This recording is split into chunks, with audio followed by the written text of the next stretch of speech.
গেল ডিসেম্বরে রুশ প্রেসিডেন্ট ভ্লাদিমির পুতিনের সরকারি বাসভবনে ড্রোন হামলার জন্য কিয়েভকে দায়ী করে মস্কো। ইউক্রেন এই হামলার দায় স্বীকার না করলেও প্রতিশোধের দিন গুনছিল রাশিয়া। এর জেরে গেল শুক্রবার ইউক্রেন ও ইইউর সদস্য রাষ্ট্রগুলির সীমান্তের কাছে ওরেশনিক নামের মাঝারি পাল্লার এক ব্যালিস্টিক ক্ষেপণাস্ত্র ছোড়ে রুশ সেনারা।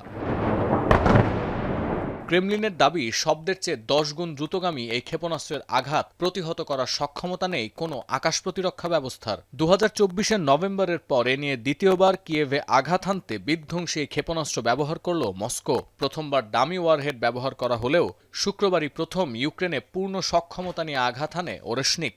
That is when the little thrusters start to maneuver so it can drop warheads on different locations. This is something that all intercontinental range ballistic missiles do. If you hear about a missile with multiple warheads. Oreshnik শব্দের অর্থ hazel গাছ।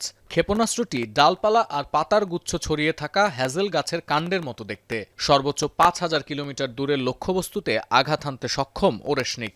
আন্তঃমহাদেশীয় ক্ষেপণাস্ত্র না হলেও বর্তমানে বিশ্বের সবচেয়ে দ্রুতগতির ব্যালিস্টিক মিসাইল এটি। পারমাণবিক বিস্ফোরক বহন করতে সক্ষম হওয়ায় সহজেই পরমাণু ক্ষেপণাস্ত্রতে রূপান্তর করা যায় ওরেশনিককে।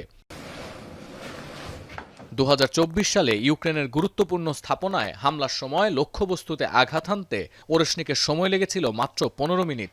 গতি ছিল ঘণ্টায় 13,500 কিলোমিটার। ওই একই বছর থেকে ওরেশনিকের ধারাবাহিক উৎপাদন শুরু করেছে রাশিয়া এবং সরবরাহ করছে মিত্রদেশ বেলারুশকে। যদিও মস্কোর এই দাবি পুরোপুরি সঠিক নয় বলে মনে করেন অনেক বিশ্লেষক। তাদের দাবি ইসরায়েলের অ্যারো 3 কিংবা যুক্তরাষ্ট্রের SM-3 ঘায়েল করতে পারবে ওরেশনিককে।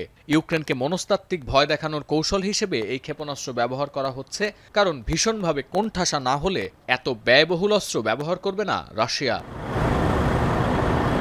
সতীর্থ কর্মকার, এখন বিশ্ব।